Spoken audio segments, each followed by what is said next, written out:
At one point last year, you had said that tribalism and civilization are opposites. Okay. I have thought a lot about that statement.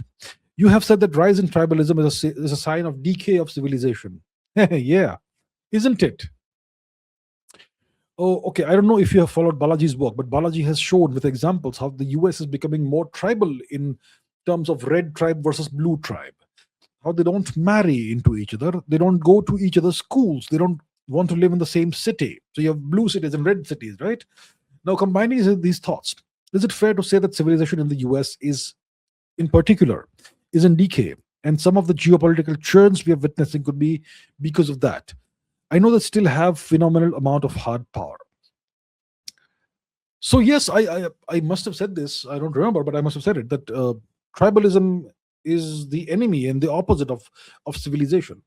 Tribalism. What is tribalism? It means that within a civilization, you have these special interest groups that emerge who have shared interests that are opposite to the interests of a different group. Think about India. Do we have categories of people in India who are pitted against each other?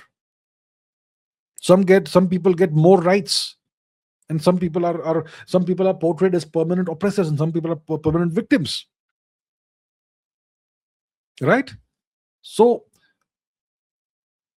some groups have shared interests, and other groups have shared interests, and these interests are opposing forces. Right? So this is called tribalism. This is called tribalism. In India, reservation is creating tribalism, isn't it? So that is going to destroy the civilization if it continues. So tribalism is the enemy of civilization. Tribalism eventually causes the collapse of civilization. I don't know what the government of India is doing. Is the government of India intending to destroy India's civilization? That's the question, right? Anyhow, so that's the deal with tribalism. Now, I'm not sure about what Balaji has said, but the US is indeed becoming more tribal. Red versus blue, right? Yeah, they don't marry among each other, they don't go to each other's schools, they don't live in the same city, and so on. So yeah, there is increasing tribalism in the US. The US society, you could say, is kind of declining because of all these things. Now, so therefore, is it correct to say that civilization is declining and decaying in the US? Well, I have never seen the US as a civilization. Was Rome a civilization? Rome was not a civilization. Rome was an empire.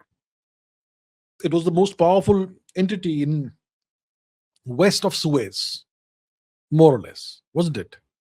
For like a couple of centuries, or 2.5 centuries or so.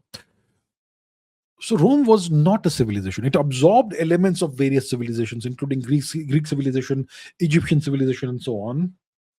Maybe even Celtic elements, but overall it was an empire. It was not a civilization. The United States is very much like a modern day Rome. It's not a civilization, it's an empire. So I have never seen the US as a civilization. They like to talk about Western civilization, whatever that is. I don't know what Western civilization is. The West itself in the past 500 years has been an imperialistic force, an imperialistic set of entities, whether it's the Portuguese or the Spanish or the French or the English, and now the Americans. These are imperialistic entities, and these are empires that rose and fell. So the US is an imperial entity. It's not a civilization. And overall society in the US is indeed decaying and declining. Right? There's more tribalism. There are all these divisions in the US being exacerbated by politicians and so on. So yes, we are indeed seeing the slow, gradual decline and decay of American society. I agree with that. They still have a phenomenal amount of hard power. You are absolutely right. I agree with you.